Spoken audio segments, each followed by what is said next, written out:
আমার মেয়ে বাইরে থাকে, কালকে ফোন করে আমাকে বলছে, মা এই ককরোচ পার্টি যে একটা বেরিয়েছে জেনজিসদের, তো এটা তো বেশ ভালো, আমাদের জন্য কিছু একটা ভাবছে। জেনজিসদের পার্টি এটা। তা আমি বললাম হ্যাঁ জেনজিসরা এটা বের করেছে। তো বলছে যে আই ওয়ান্ট টু সাপোর্ট। আমি বলছি আচ্ছা সাপোর্ট করবি তো, তাহলে কিছু কথা শুনে নে। আমার মেয়েকেও বলার উদ্দেশ্য, আর প্রত্যেকটা ভারতে যারা জেনজিস আছে তাদের জন্য এই ভিডিওটা। এটার ফাউন্ডার হচ্ছে অভিজিৎ দীপকে। সে কোথায় থাকে? ইউএসএতে। তার ফলোয়ার্স অনলি 9% ইন্ডিয়ান, বাকি সব পাকিস্তান, বাংলাদেশ, চায়না, বাইরের দেশের আছে। সেটাতে আমি গেলাম না, সেটা গেলে অনেকটা লম্বা হয়ে যাবে, ভিডিওটা অনেকটা লেন্দি হবে, আপনাদেরও পোষাবে না।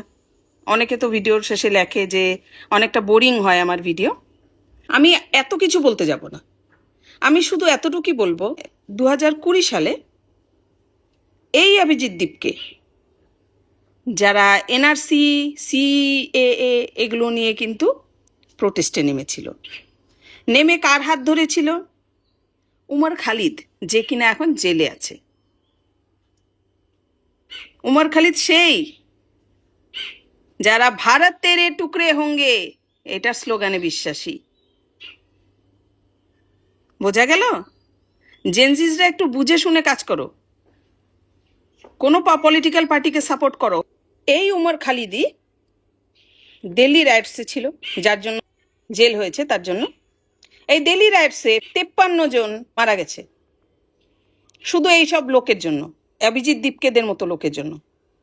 আর 400 জন গুরুতর ইনজোর্ড হয় সে দিল্লি রাইটসে। একটা পার্টিকে খতিয়ে দেখতে গেলে অনেক কিছু বেরোবে, আমি লেন্দি হবে জন্য এতটা করছি না, শুধু মেন টপিকগুলো তুলে ধরছি। দেশ বিরোধী হচ্ছে এই অভিজিৎ দীপকের মতো লোকরা। সরকারের বিরুদ্ধে গিয়ে কথা বলবে। সরকারের বিরুদ্ধে কোনটা? নিজেদের এজেন্ডা পুরো করবে, নিজেদের যেগুলো এজেন্ডা আছে। কে এগুলো দেশের জন্য করছে? কে? অভিজিৎ দীপকেদের মতো লোকরা, যারা ধ্রুবরাটির চটি চাটতে থাকে সবসময়। ওরা মানুষ? দেশে থাকে ওরা? তো বাইরের হয়ে ওরা কাজ করে। ওপেন বলছি তো। এদের স্লোগানের মধ্যে অন্যতম ভারত তেরে টুকরে হোঙ্গে ইনশাল্লাহ ইনশাল্লাহ। হ্যাঁ, भारत की बर्बादी तक जंग नहीं रुकेगी नहीं रुकेगी, कश्मीर भारत का हिस्सा नहीं है, इसे हम अलग कर देंगे अलग कर देंगे, कश्मीर कश्मीरियों का है जो कि सिर्फ मुसलमान का ही है, ना कि हिंदुओं का। এই নারা ওদের স্লোগান। শুধু ক্রান্তিকারী স্লোগানগুলো দেখুন, অত কিছু দেখতে হবে না, অত ভেতরে আমি গেলামই না আজকে, শুধু স্লোগানগুলো দিচ্ছি। সাথে একটা ভিডিও অ্যাটাচ করে দেবো, আজকে দেখে নেবেন ভিডিওটা। এই এটা শেষে দেখবেন একটা ভিডিও অ্যাটাচ করে দিয়েছি। আফজল গুরু যে ছিল তার ফাঁসি নিয়েও তারা প্রতিবাদ করেছিল। আফজল গুরু কে ছিল? একটু গুগল করে নেবেন আফজল গুরুকে, তার জন্য প্রতিবাদ। এই সমস্ত এই যে লেফটিস্ট গুলো আছে না, এদের অপারেশন সিন্দুর পছন্দ হয় না।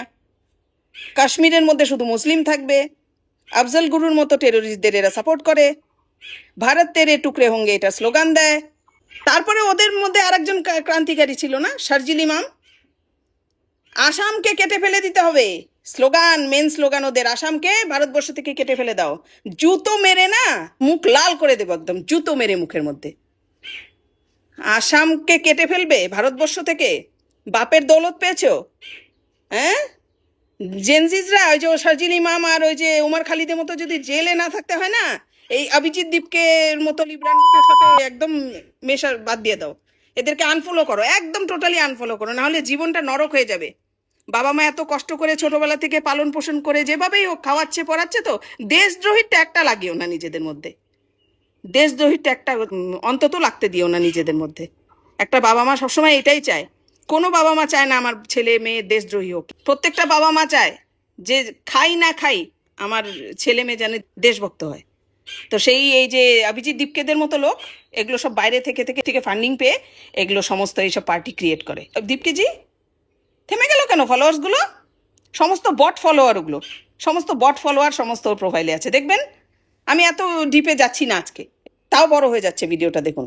তো ভারতের এ টুকরে হোঙ্গে এইসব স্লোগানে বিশ্বাসী কি জেনজিসরা এখনের? এখন এই জেনজিসরা কি ভারতের ভালো মন্দ সবকিছু বুঝে শুনে তো পার্টি জয়েন করে?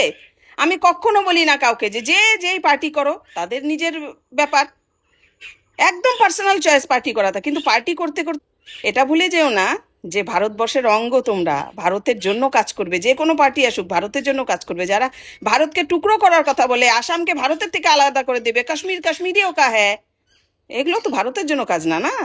তো সেই পার্টিকে হুম একদম আনফলো করো, টোটালি আনফলো করো। এখানে দেখবে 9% অনলি আছে আমাদের ইন্ডিয়ানসরা, ইন্ডিয়ান জেনজিস। কি ইন্ডিয়াতে কি 9% জেনজিস? একটু ভাবো, একটু লজিক দিয়ে চিন্তা করো তোমরা। এইটুকুই বলার ছিল। সবাই ভালো থাকো, সুস্থ থাকো। তোমরা বড় হয়েছো, বুদ্ধি হয়েছে জেনজিস, তোমরা আগামী প্রজন্ম দেশটাকে চালিয়ে নিয়ে যাবে। তোমরা ভালো থাকো, সুস্থ থাকো সবাই।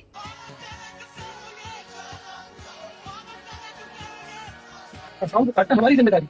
असम और इंडिया कट के अलग हो गया, क्योंकि नेक्स्ट मुसलमानों का है, जो इलाका है मुस्लिम अक्सरियत।